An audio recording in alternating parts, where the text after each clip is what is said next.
So, introducing first today, we have Matt Mallory, CEO and Principal of Mallory Agency, and of course, our guest, Ashley Campbell, COO and Principal of AMP Services Group.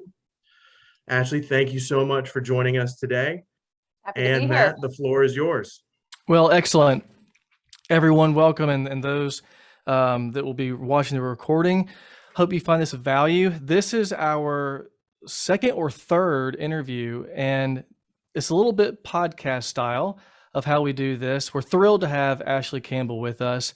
I'm going to introduce her just a minute, but then I also want Ashley to give more on who she is and her background and credentials that really just help concepts and brands get to that next level and do it in really clever and creative ways. For any audience members that are either going to watch it now or later, please watch out for more alerts on these interviews. The interview process is mainly identifying those men and women, leaders, who are doing things strategically, creatively, primarily to the restaurant industry, and helping them, again, get to that next level in ways that we may not think about day in, day out. So, Ashley, we are thrilled to have you, of course. We've been working together for a little while now, and we've had a lot of fun and learned so much from you and your processes and your ways. Of course, you serve AMP Services, but you also do a lot more than that. You serve AMP Services as COO and Principal, and certainly a coast-to-coast operation that AMP is. But share with the audience really not just that responsibility that you have, but everything else that you do. Sure. Thank you. Well, excited to be here. Thank you guys for having me. AMP Services, what the heck is that? So AMP Services, we are a remote accounting and finance department that serves the restaurant industry exclusively. So we have restaurant clients from coast to coast, as Matt mentioned, and really we integrate with technology. We leverage technology. We require all of our clients to go onto the same platforms and kind of abide by our tech stack, and that allows for really seamless integration and leveraging technology so that you get your information faster and that it's more comprehensive and more complete. We are have been around, I would say, probably 10 years. I have been with the company about a year, but in that 10 years, we've really grown exponentially, and we are continuing to serve the restaurant industry through the pandemic. We stepped in and we helped our clients obtain, I think, somewhere around $500 million in government aid, really, really powerful government aid. We quarterbacked the process. We were the ones who were reading through the 100-page documents and, really coming together with the information that was needed with that kind of technical bend so that our clients could have access to really valuable capital. We were kind of founded from a CPA background. There was a group of us many, many moons ago that met in public accounting, working on restaurant practice. And so we all kind of come with that lean, that kind of CPA public accounting lean. So really highly technical, but also really more importantly, operational. We're very focused on the restaurant industry. It's a passion of mine. I kind of knew at a very early age that that restaurants was the industry I wanted to serve. I ended up in it by accident, realized that this is my life's passion and something I wanted to devote my career to. So really kind of in between the time of working at a CPA firm and joining AMP Services, we all kind of left the CPA firm at the same time. I moved out to New York and I joined Union Square Hospitality Group, which is better known by our founder, Danny Meyer.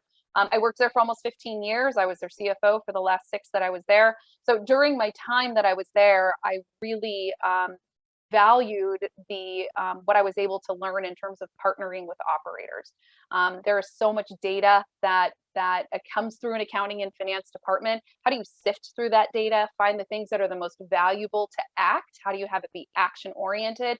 And then how do you partner with operations to ensure that you begin to implement those items so that you are really creating happier employees, more delighted guests, and therefore a stronger bottom line. So now at AMP, I'm kind of bringing that operational experience to AMP's clients, helping to advise, not only on the accounting side, but also on financial structure, whether it's a lending strategy, whether it's a banking relationship, a capital strategy, when's the right time to raise money, when's the right time to raise debt, what about pro formas. So we really kind of do everything soup to nuts.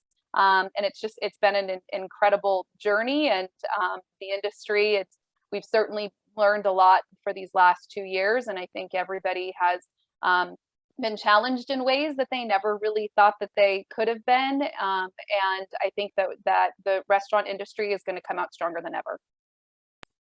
Love it. Thank you so much for the details. Thank you so much for sharing all that. And the alignment and the fit that AMP can be for so many concepts and brands out there, and the lane, the skill set, the talent that you can bring, and the assessments is just phenomenal. And again, thank you so much for joining us. In some full transparency to the audience, again, we've gotten to work together with Ashley on a mutual client, and have just had a really fun experience and learned a lot from each other. For the audience, to let you know how this works, we're gonna go through 4 different topics. Those are gonna be operations, financial, talent, and technology. We've got a few questions per topic, and we're gonna stop during that time if anyone has questions, and if not, we're gonna just keep on going. But definitely want to keep it very centric and focused on not just the industry and not just these topics, but the industry and the topics right now and all of that we are facing. So Ashley, starting off with our operations topic, our first question that we've been reviewing is, from that broad stroke perspective, in the last 6 months to a year, what are some of the changes or developments you've seen restaurant owners, restaurant leaders either need or have to need, or maybe even forced to make? And I realize that's kind of a larger window, but when we're looking at that again from a broad stroke perspective, please share with us what you've seen.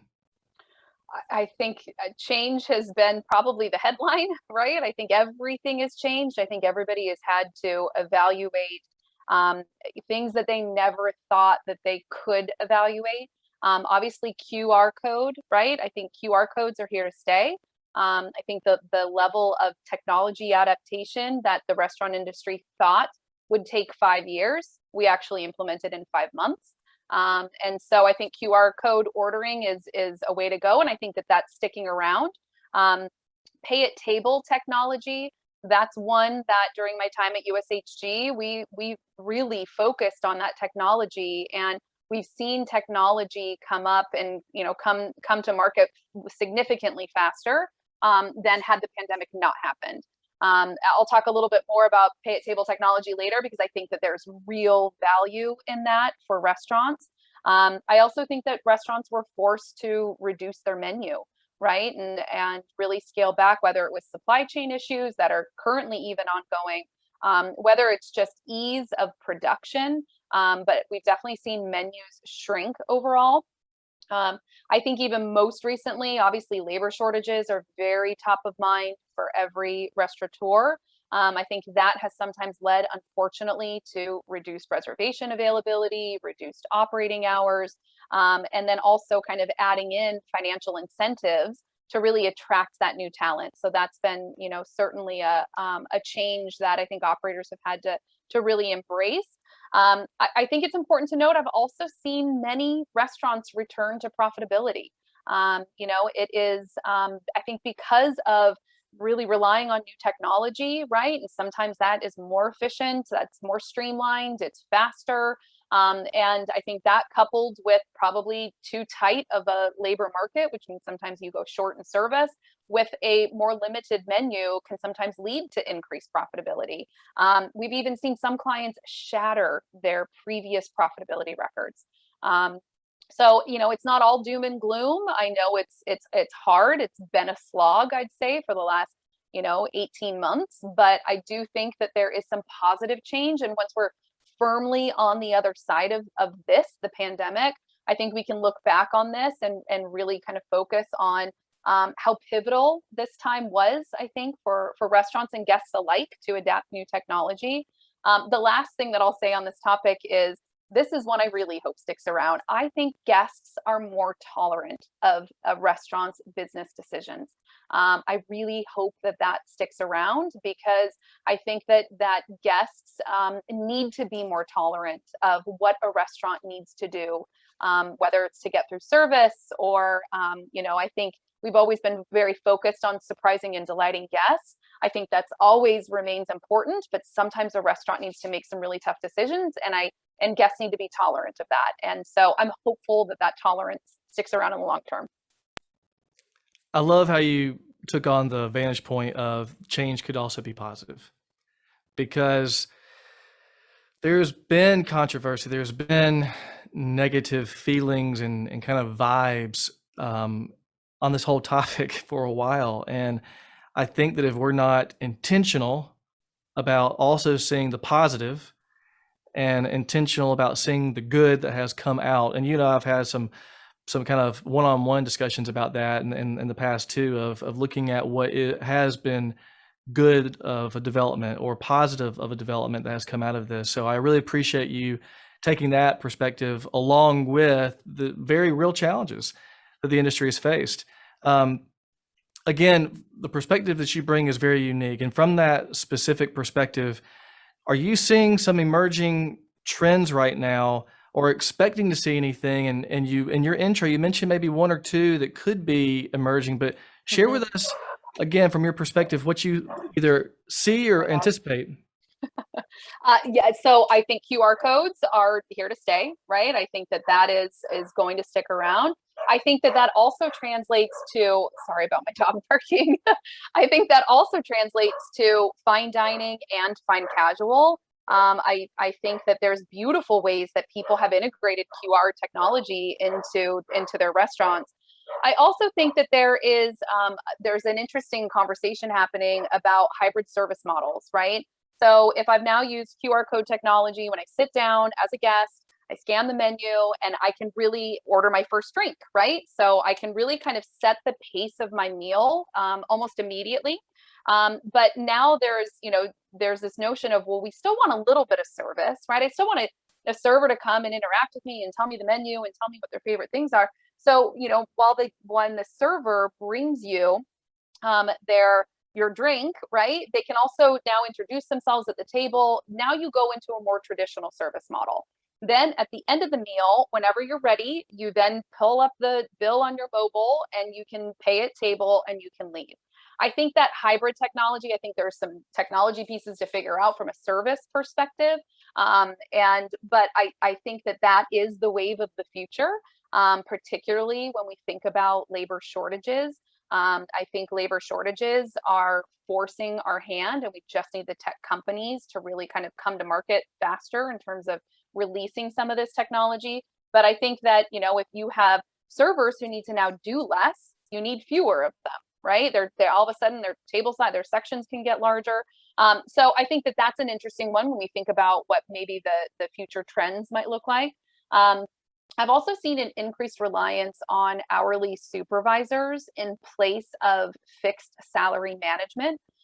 So really trying to, again, stay nimble. These are supervisors or managers in training, however you want to look at it, but it really allows you to have an hourly individual pivot into a server if they need to, or then do a closeout at the end of the night as kind of the shift supervisor. Now remember, hourly team members can never hire, fire, right? That's a very much a salaried management role. So you need to ensure from an HR perspective that this role qualifies.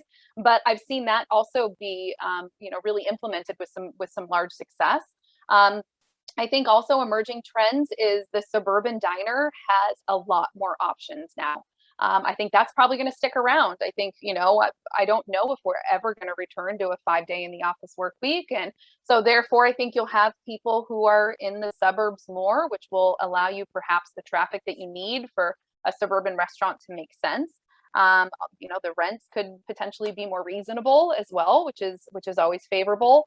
And then obviously the continued reliance on really building outside of the four walls. So whatever that looks like, if it's a la carte delivery via DoorDash or Uber, whether it's family style dining that's delivered to your doorstep a la Goldbelly, or whether that's CPG and really trying to build your CPG brand and get into local markets.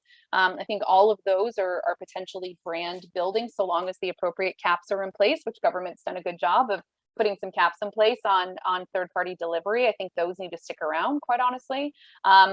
But I think all of that is really kind of leading to what the restaurant of the new world looks like. And I imagine as restaurant operators are starting to kind of build their second gen stores, they're really starting to think about kitchen size pickup windows, a place where people can order ahead and come pick up their, and I think this even exists on the full service side.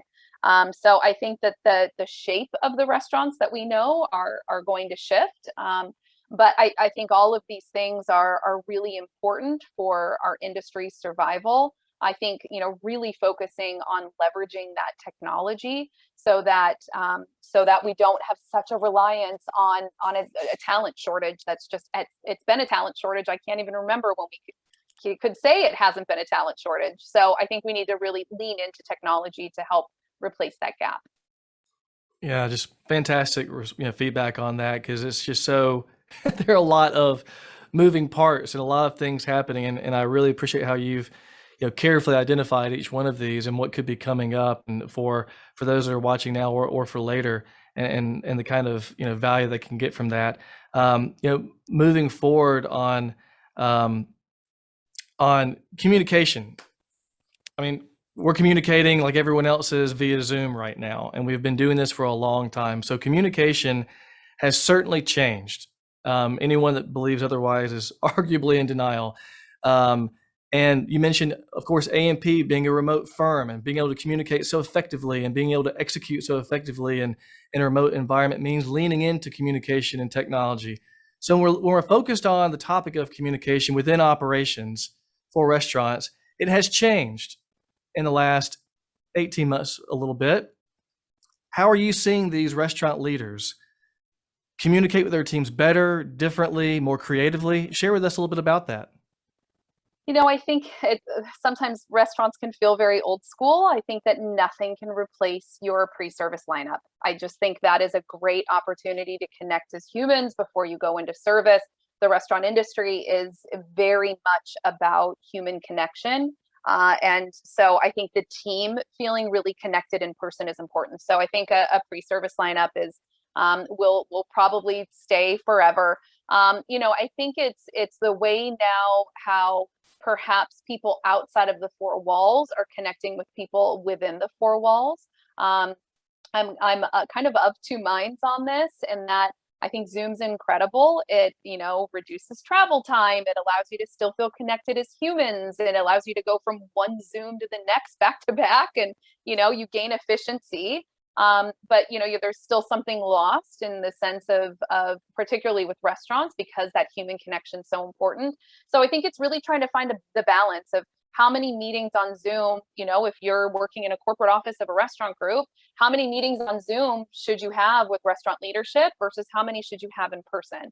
And I think you really need to have both. I think obviously maximizing productivity and efficiency is amazing, but too much of that can maybe be a bad thing, because then you feel a little disconnected.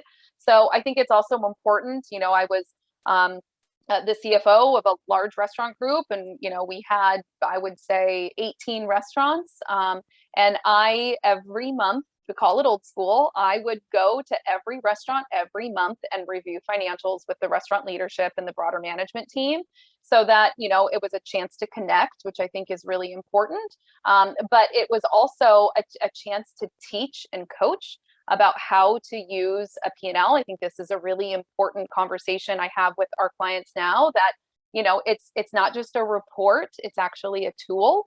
So how do we make, action-oriented decisions as a result of reviewing a P&L? And so maybe I wouldn't have done those meetings if Zoom had existed like it does now. Maybe I wouldn't have done all 18 of them in person, and it probably would have saved me some sanity.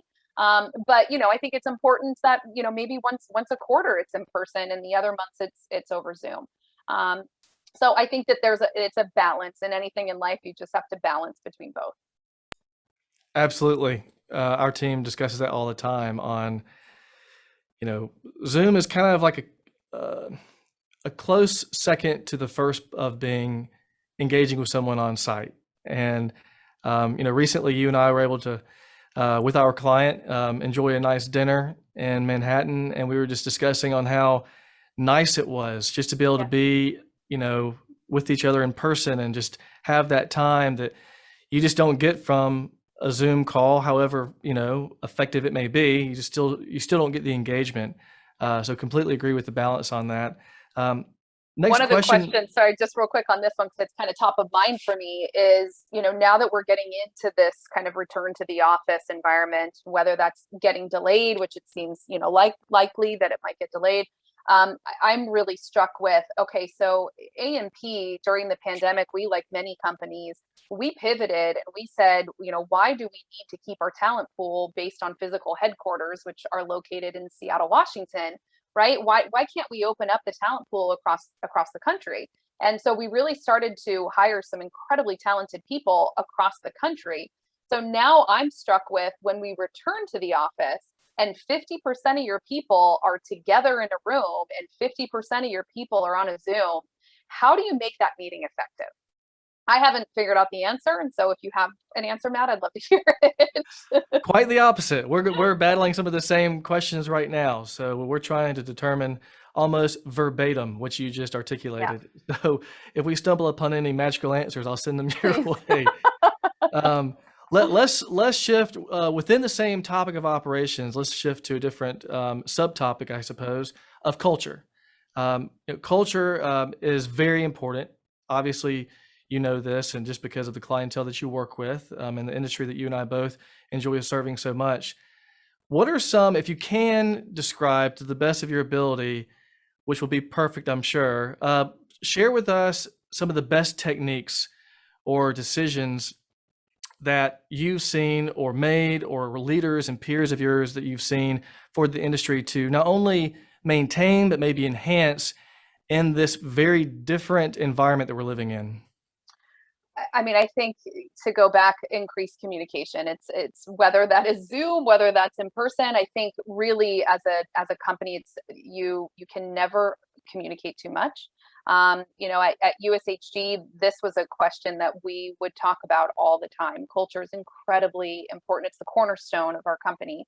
And so, I think we would focus tremendously on, how do we continue to enhance our culture and continue to have it evolve and mature. And so one of the things that we thought that was really important, that was really valuable, is we would implement a survey for all employees of the organization to rank and rate.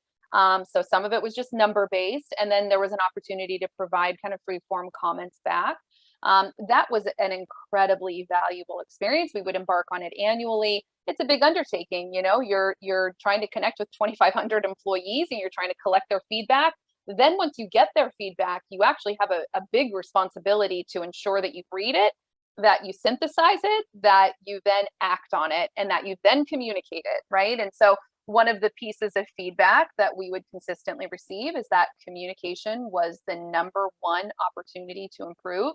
No matter if you think that you're communicating a lot, it's probably still not enough. So I think that is obviously a linchpin of building a strong culture. Is people want to know, particularly from leadership, where are we going? What's the purpose here? How are we doing? How does it feel? But, to what end? And so continuing, I think, to talk about strategy and vision, I think that's really important. I also think that being receptive to feedback is an area that we really focused on at USHG. We really talked about, not only delivering feedback to others, that's called accountability and holding people accountable, But I think it's also making it feel like a safe enough environment, particularly from a leadership perspective, where you're actually requesting feedback back about you, and that you have, as a leader in the company, that you can listen effectively, that you can implement change, and that most importantly, you make the people feel safe providing it. I think people are incredibly smart, gifted, committed, and they see things, everybody's different and they're seeing things from a different perspective than you might be. And so collecting that feedback and distilling it, I think, is really important. So, kind of outward communication, but also inward reflection, and having it feel like it's a safe place to do that. And then having the responsibility to ensure that you are following up on it and acting on it, that it's not just talk for talk, but it's actually talk for change. I think both of those were areas that we really focused on in order to build a strong culture. I gathered a lot from that, but I love talk for change and not talk for talk. Mm-hmm. I think that is such a fantastic way to articulate a practice that so many leaders may not understand how critical it truly is. So wonderful feedback on that. We're going to transition now from operations into a different topic on financials and financials with everything, of course, in this environment. There's a lot to discuss, and we'll get through some, but not all. So I encourage anyone that listens now or later, if you have any more questions or want some more insight on this, please reach out. We'll discuss how we can do that a little bit later on in this discussion. But first topic or subtopic within financials, of course, PPP, Paycheck Protection Program. The PPP was certainly helpful, and we feel the economy could be moving in a positive direction within the environment that we're in, a positive direction. Do you see, with the help of the PPP, do you see the restaurant industry and leaders making the turn to the right direction and growing again, either with that assistance, or did you see that assistance help propel them or catapult them? This is a tough question to answer. So yes, I feel like the restaurant industry is emerging. The Delta variant clearly has everybody kind of on pause right now. But, when I think about the momentum that we gained from, call it, April through, call it, July, I think that we saw some really strong performance. I think that the pandemic, unfortunately, had a K-shaped impact. The strong got stronger. And your more independent restaurant suffered the most. I think PPP was an incredibly valuable program that was put together in very short order, that was monumental and massive. And I don't mean to speak ill of it, because I think it was a lifeline for many, many restaurants. I also think it came with a number of restrictions, made it not only really difficult to maximize the program, but it also made it difficult to understand the program for, kind of regular operators, right? You kind of needed to employ somebody like AMP or your CPA or lawyer to really try to understand, okay, well, wait, what can I do? Okay, wait, what can't I do? So I think that that's unfortunately how the strong became stronger. And the weak became weaker, in terms of how the calculation itself was changing all the way up until we had to apply in April of 2020, during a time, mind you, when, restaurant operators are laying off their staff and putting people on furlough and, trying to figure out, are my employees safe and healthy? Is my family safe and healthy? And now I have to try to understand this really complicated program. So I think that PPP came quickly. It was incredibly important. It was a lifeline. It came again in February, which I think was really important during a tough winter months. But I also think it was complex. And those that were able to figure out the rules and were able to really be strategic about how to spend the money are the ones that emerged with the strongest balance sheets. I think it's just something to be said that with all these rules, there were so many expenses that were large expenses for a restaurant. There were so many expenses that were excluded. One of those, which I've talked to many restaurant clients that, kind of had us all scratching our heads. Quite honestly, it's general and property liability insurance. These are really sizable insurance policies that are incredibly important to the lifeline of a restaurant. And to have them be excluded from this program, I think just left many people scratching their heads. And I know that this was really focused on employees and landlords, and then they continued to expand and expand. But I still think that there was more opportunity to expand the definition of what PPP could be spent on. I also think that just, for those that will be watching, please remember to file for PPP forgiveness. We are in the deadline period right now. It's incredibly important to file, to pull all your documents together and file on time. So just a plug to make sure that people are doing that. I think that when I think about the restaurant industry and will it grow again, or is it growing already? I think that the brands that the top part of your K, I think those brands are looking to expand. I think that they're, out there looking at real estate expansion. I think that that's going to continue to show strength. I think, unfortunately, the bottom part of that K, the ones who suffered the most, it's led to really, kind of a tragic end to many restaurants, and that those will be replaced by really innovative new brands that maybe embrace technology in different ways to help combat labor shortages. So, you can never rest on your laurels in the restaurant industry. You gotta keep innovating. You gotta stay on top of your game. Yeah, I completely agree. And interesting of perspective on the insurance piece, because we had a lot of the same questions asked on that specific topic, because when you were looking at what you could use it for, of course it were, and a phrase we use with our teams internally, were the hard costs, the ones that are going to be there no matter what. And of course, you still have, even when revenues may decline due to something that was completely unexpected, unavoidable, everything, you still have to cover the risk. And why would it not be covered in that kind of way to help out these leaders? So I think that's well said, and appreciate you bringing that up. Let's transition into a similar but different lifeline. Again, I appreciate the way that you phrased that.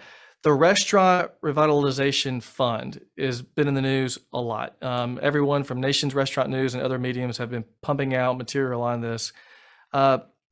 Share your interpretation of that fund, maybe compare and contrast between that fund and PPP. The RRF is a crazy valuable program. Like, just to name, this is what PPP coulda, shoulda been. I think it was hard to bring all that together. I think we learned a lot. Congress learned a lot. Our lobbyists learned a lot about what was the program that restaurants needed. RRF is the program that restaurants need. So I think there's very little restriction on what is a allowable expense. There is a longer timeline to spend the money, and there is a calculation that allows you access to more capital. So 3 huge wins. Obviously, the biggest detractor loss here is that the fund was only created with $28 billion, and the SBA accepted applications for something around $75 billion. So now it's an unfortunate pitching of who has it and who doesn't have it, and that feels very lopsided and very unfair. I think that there's clearly some government help and some lobbyists that are assisting with how do we replenish those funds.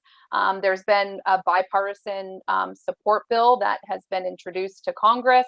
That was we were struck a blow, I think, last week when Senator Paul from Kentucky voted against replenishing the fund. So that has brought it a little sideways. And I think that there's other creative ways that Congress is coming up with. to get this bill replenished, because this to me is the absolute lifeline that restaurants need.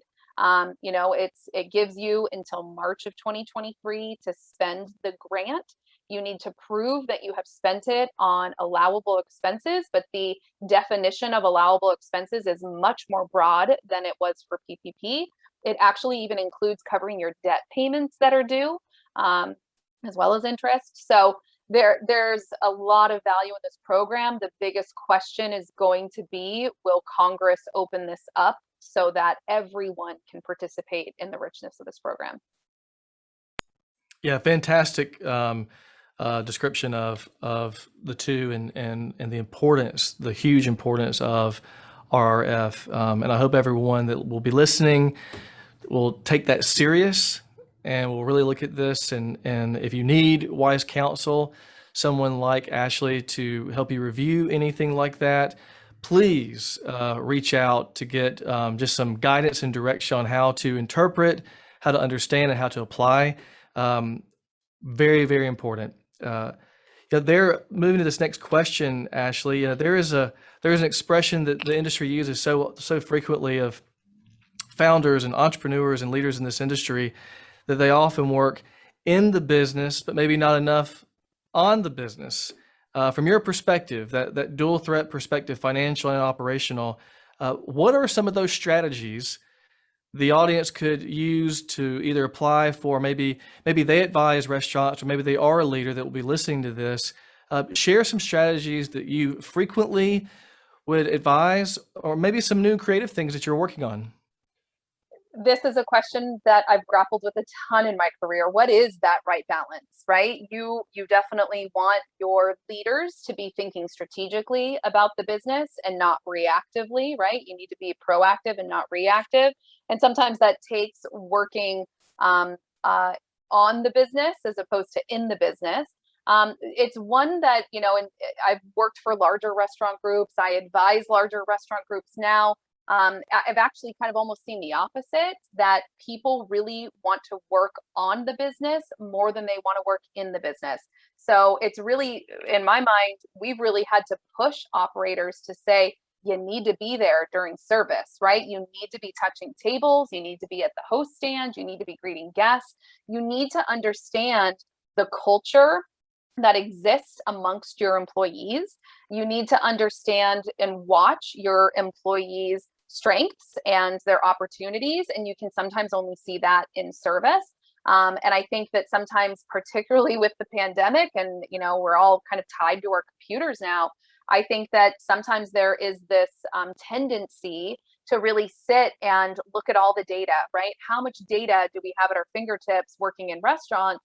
And so sometimes there's this desire to sit at your computer and just really analyze the data, but you're kind of missing the whole point if you can't get a feel for what your culture's like, or, you know, somebody just started and you didn't get a chance to introduce yourselves. And, you know, there's a lot of magic, I think, that gets missing. So, you know, one of the things, just from my perspective, I want a GM that is 80% in the business and 20% on the business, right? So I want them in service more times than not. I want them thinking strategically, an admin day, call it, one day a week, but I want them really connecting with their people, teaching, coaching, training, mentoring, doing all of that the 80% of the time. I also think then it's important to note that, you know, when you're a C-suite executive or a CEO or, you know, anybody at the top leadership level, I think it's really important that you actually spend time in the business and not just on the business. So go into the restaurants, have dinner, hold a meeting in person, join a lineup. I think that your people are joining your company because of you and your vision and your leadership, right? For any CEO. And I think that people want to get a piece of that. And I think that that goes across, you know, the whole C-suite. You know, I think for GMs, I really want a strong, if this were my restaurant, I would have my GM be 80% of the time on the floor, because I really want a strong financial partner to be the one who is really working on the business, right? Analyzing the financials, telling you, okay, I'm looking at your labor schedules. Your labor schedules are you're not forecasting your labor effectively and scheduling too heavy on labor, or show me who's in the pipeline for talent, right? Show me who you're going to promote, when you're going to promote them. That's going to be that really strong kind of financial partner that sits beside you. I really want my GMs really focused on service, coaching, and teaching. And I think that will help with labor shortages as well, where if you have somebody who's really invested in your professional growth, they're going to stick around longer. Completely agree with that. I love the split that you put with the GM, and your comment on how it really transcends across the entire C-suite. I think your statement would even transcend across multiple industries within the C-suite. So I'm sure that's probably what you meant. Mm-hmm. And I can see how that happens so much. And of course, our team has experienced that. I've experienced that of working on versus working in. And I think that maybe one of the struggles is the fast-pacedness of restaurants that we can get caught up in, or leaders can get caught up in with that. But all of your points were just definitely spot on. The next little sub point, kind of on the same topic of, or the same area of the RRF and the PPP, the employee retention tax credit that's getting attention in news right now. Please share your interpretation of this, and how should restaurant leaders approach it? What is some major talking points within it? How do they execute using it? Share with them how to do that. So again, another three-letter, what am I trying to say? Another three-letter word, right? So it's either PPP, it's RRF, it's ERC. These are all really valuable government aid programs.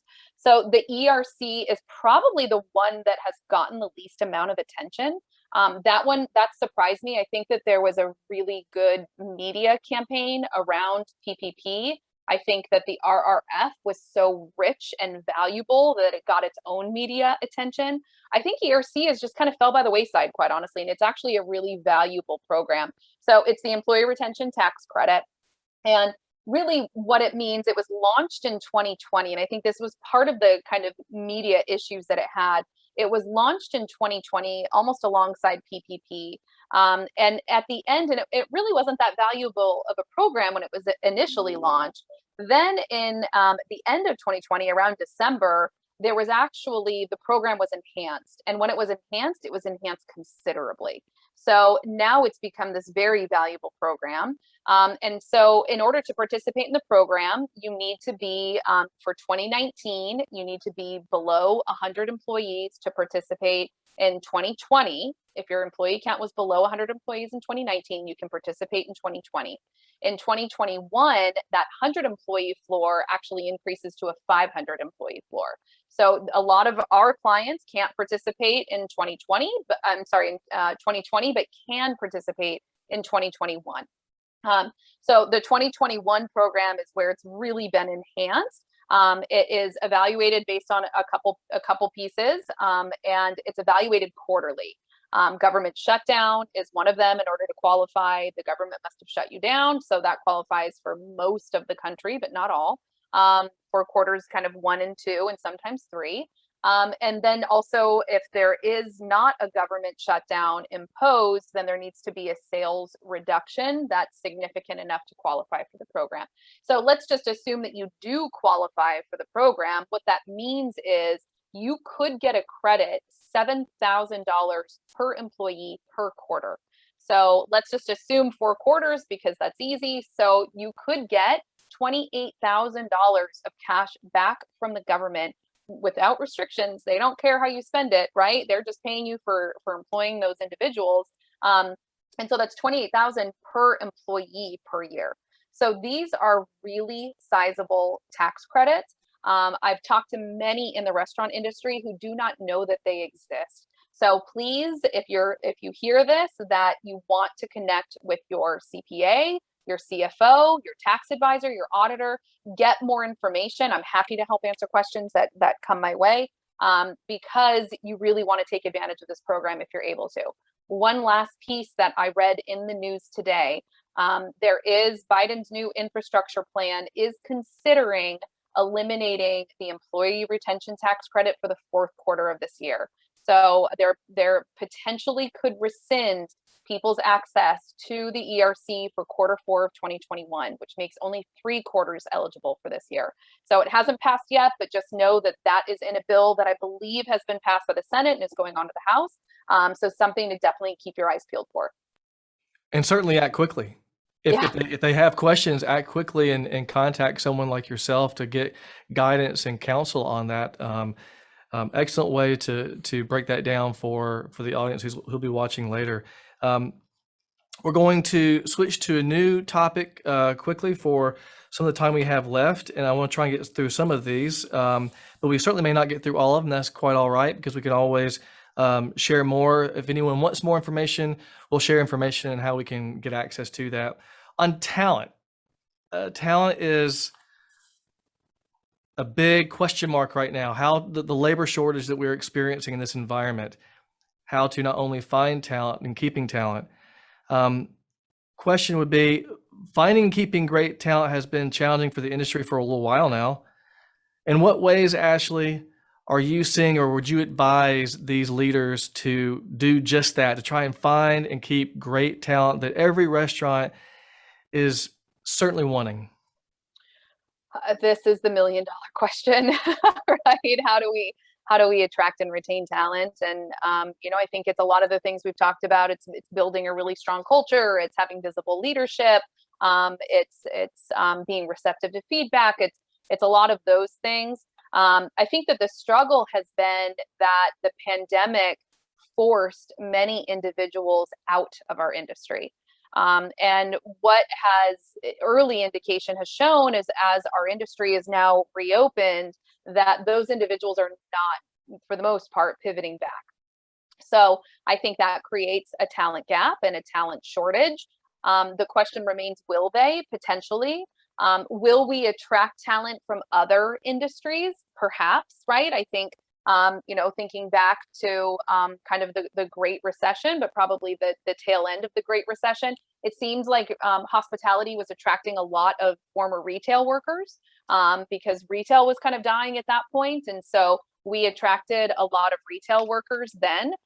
So maybe, I don't know if there's another industry that can kind of come our way to help us.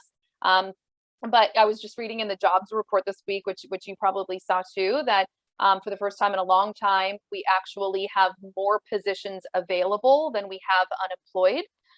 So there is certainly, whenever the numbers are imbalanced like this, it creates an incredibly tight labor market. That's a macro perspective. I think that the restaurant industry is suffering even more than that, right? I can't, like I mentioned earlier, I can't remember the last time a restaurant was fully staffed. I think we've all kind of learned how to do more with less. That's why I think the investment in technology is incredibly important, because again, if you're doing a QR code, if you're doing a pay at table, that's going to reduce your time at the table. It's going to increase the turns. And so that means that you kind of need fewer people because you're not touching the table as much. Again, your sections can get larger. I think maybe, gone are the old days of having really large menus, right? We pivoted to having really succinct, delicious, incredible meals that the restaurant can execute really incredibly. And maybe that's the future, right? So you relieve a little bit of pressure in the back of house by having a more succinct menu. You relieve a little bit of pressure in the front of house by leveraging some technology. And maybe that's a way to get there. I wonder too, are these, big restaurants, the big boxes, are restaurant, footprints going to shrink over time? And there's this notion of, if there's a line formed at the door, it creates all this attention and you get attention from media. So maybe that means that the footprints are shrinking overall, that restaurants might get a little tighter because that allows you to get through service, allows you to have fewer people, and allows you to react a little bit more effectively to some of these labor shortages. The last thing that I'll say on this topic, we see a lot of numbers, right? And so we have seen wages improve. And so we have seen, not only if it's hourly rates for team members, if it's increases to salaried positions, we've seen that as well. And then obviously there's been it's been in the news everywhere. It's the signing bonuses, the company sponsored transportation benefits, it's the referral bonuses, it's how do we get the people in the door and then how do we retain them. We're seeing increases in all of that across the board, across the country. It's not even regional, it's definitely across the country. It's so interesting you just mentioned the referral. I was just speaking to a founder of a 200 location restaurant concept, and she was talking about that one of the original locations, the talent shortage is just really frustrating. It was frustrating to her, and I just asked her a bit off the cuff. I said, "Well, if you had the talent that you were looking for, that you were seeking right now, lined up and ready, how many would you hire right this minute of talented individuals ready to work?" And without missing a beat, she said 12. 12 Wow. different people at one location that she would Yeah. hire, and they've got 200 locations, and just do the math, right? And so she mentioned on how from either during the line meeting or other meetings, she would say she would offer $100 referral. If you can find someone that is a talented individual, great team spirit, all the different character traits she was looking for, that she would offer $100 referral for that individual. And I thought, what a clever way, but also it just proves your point, Ashley, on the creativity that we're forced to have Mm-hmm. in this market. I'm going I to think skip. Go ahead. I'm just going to add one more piece to this. I also think that labor shortage is becoming, I think, even more difficult because as restaurant owners and operators are really trying to navigate who to let into their restaurants, right? So some city and states are now saying, required for indoor dining is proof of vaccination. Well, now you're asking restaurants to police that. That takes labor, that takes, insights, that takes management. That often is, really tough conversations that you're asking a host who's brand new or a server who's brand new to really lead a emotionally heightened conversation sometimes. So, I think that we're kind of continuing to slide a little backwards. Matt and I were talking earlier that maybe the answer is with reservation platforms, right? If I want to make a reservation at a restaurant indoors, then perhaps it's Resi or it's Open Table that needs to hold my vaccination status, right? And that allows me, because if we can keep it out of the restaurants and out of service, again, you're now just creating a place for people to have human connectivity without any of this like heightened emotional content and putting people who there's a labor shortage in place and now asking them to do more. So I think it's just going to continue to probably get a little bit more uncomfortable before it gets better. Yeah, well said. And I think that's how a lot of people are feeling right now. It just shows how in tune you are, of course, with the market. I'm going to jump over one question and skip to the end of this topic, and then maybe we can squeeze in a question within the next topic of technology shortly. When we're looking at incentivizing employees that are already working there, if some of these locations that have the talent that we're looking for, we don't want them to leave, but also not only keeping them there, giving them opportunities for advancement. So actually, when you're looking at the industry, not just your clients, which are very diverse and all over, but when you're looking at just coast to coast across the landscape of the restaurant industry, other than advancement opportunities, what are some creative or clever ways that you've seen restaurant leaders incentivize their employees, either through your clients, Ashley, or through other restaurants that you know well? I mean, I think it's really important in order to retain employees. I think that's the question. What's the best way to retain your employees? I think it's building a strong culture is really important. I think people feel connected with mission and vision and strategy. I think that's something that hasn't always existed, and it is becoming that much more important to individuals. So I think building a strong culture is really important. I think clarity for professional advancement is really important. I think sometimes in the restaurant industry, it feels like a job. We need to do a better job of it, making it feel like it's a career. And so how do you really, as a leader in your organization, how do you really outline what that professional growth and financial growth looks like? What are the skills and steps that you need to take? And how do you make it very objective, right? I think also in the restaurant industry, perhaps the promotable path has been a subjective promotable path, and it needs to be turned into an objective based on, passing tests or certain skill sets or wine list knowledge or, menu understanding or, maybe it's the data. You look at server performance and, that's something we haven't even gotten into is all the restaurant data that exists and how do we leverage it more effectively. But I think really kind of outlining what that path for growth looks like. I think that's really important to individuals. And then, of course, because I am wearing my CFO hat, I think to put together a really thoughtful bonus program. I think that, and people always tell me that not everyone's incentivized by money, but I think it's really important to put together a bonus program that that incentivizes the behavior that you as a leader want to see. So if that's sales contests for your servers, if that is, EBITDA performance or say year-over-year sales performance or sales growth, you need to tie it to whatever's important to you as a company. And then you need to implement a bonus program that's really clear and that's talked about very openly, so it doesn't feel like it's behind closed doors.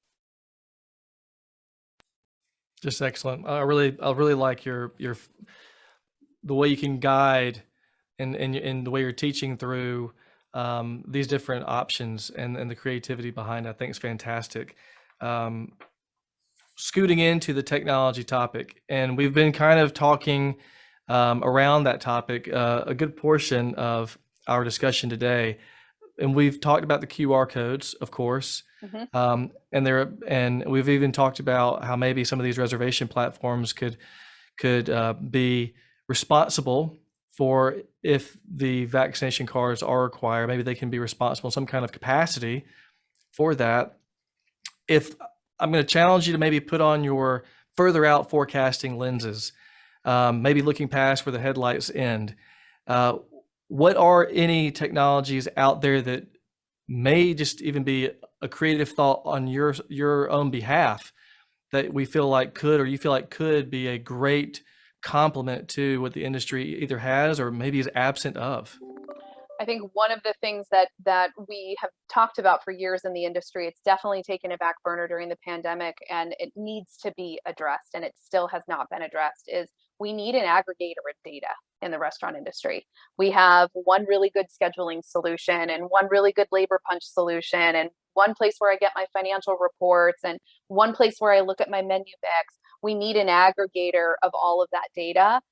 We need to be able to have that data not only be aggregated, but be predictive, to be action items. This is going to help coach and teach your restaurant managers, right? So that it doesn't take people to coach and teach all the time. That's important, but that it can also, have an aggregator that really says, okay, brand new manager, based on your sales forecast, and based on your prior 6 Thursdays, your sales you're going to get $200 more in sales, and you've got three more people on the floor than you need. You need to cut them.